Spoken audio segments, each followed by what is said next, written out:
I think it was Thurman told me about this youth group that some lady was trying to get together, who eventually I learned was Sharon.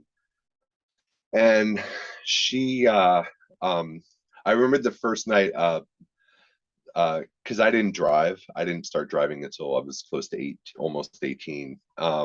So I was always the guy that needed a ride. And someone that Thurman knew came and picked me up. And I think his name was Chuck. And he came and picked me up and took me, it was the room next door to where the men's group was. It was just a much bigger room, if I remember, in the basement. And it was just really wild because I was there on the first night, so it wasn't very big. Not what it turned into eventually, but I think there was like maybe 6 or 7 of us. And it was just really wild because it's like, wow, you can be gay and be in your 20s. I think I was always the youngest, back then anyway, not anymore, but I was always the youngest whenever we went anywhere. But it was really good. I think, um, at first, I think it was like one Friday a month, and then it was like the first and third Friday, and then I think eventually it went to every other week, if I remember. Um, uh, I think for the first time I made friends. Um, Sharon somehow turned me into the welcoming committee. So whenever someone would call the switchboard from one of the business cards, they would then get them in touch with Sharon, and then Sharon would be like, "Oh, here's Frank's number.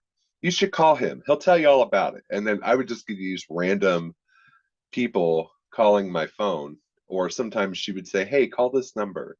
Their name is Bill," or whatever it might be.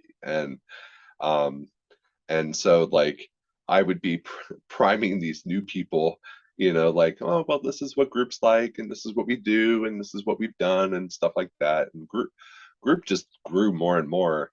The meetings always started with us giving our names. And it just like I think it was like a name, and maybe sometimes Sharon asked for like something silly. I can't remember what they were, but I just remember usually it was hilarious as we went around the room. Um, and um, sometimes, usually it was like the new people, they were there for a reason. They were there probably with more of a reason than those of us who were just there because our reason is over now. This is where we go. This is where we go first and third Fridays of the month. And they were there because you know they were going through some stuff, and this was their first time voicing that, you know, to someone other than their best friend, or someone, or maybe no one at all.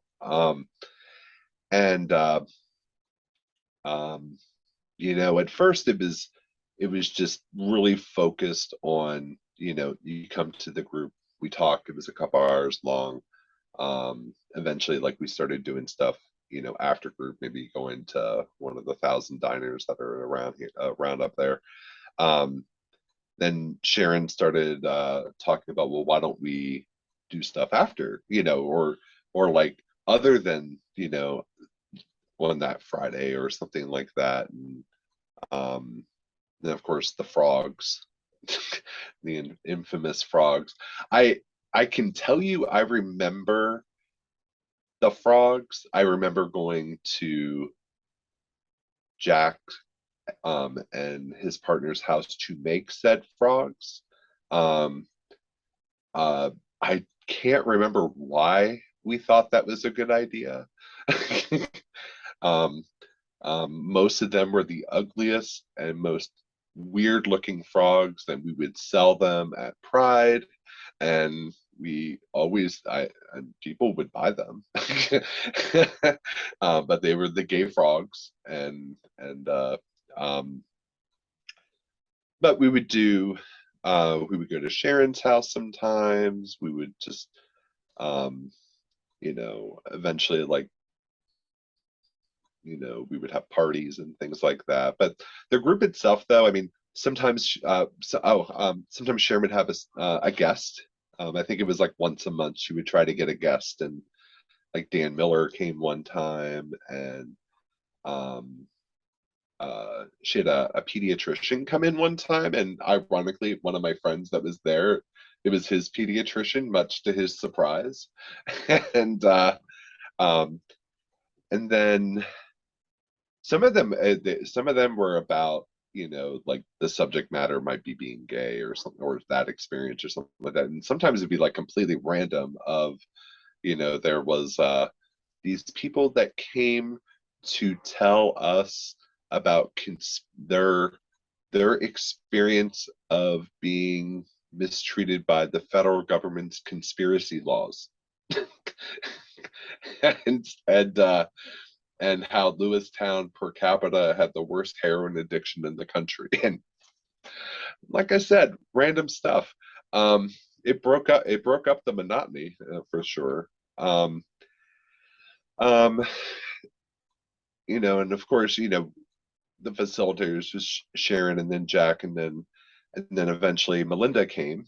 And she brought a different dynamic, just because of the type of work that she did compared to what the type of work that Sharon did. And they were very different personalities. And um, and she would have us more focus, on, it was still very laid back, but there might be like maybe like a discussion subject or something like that.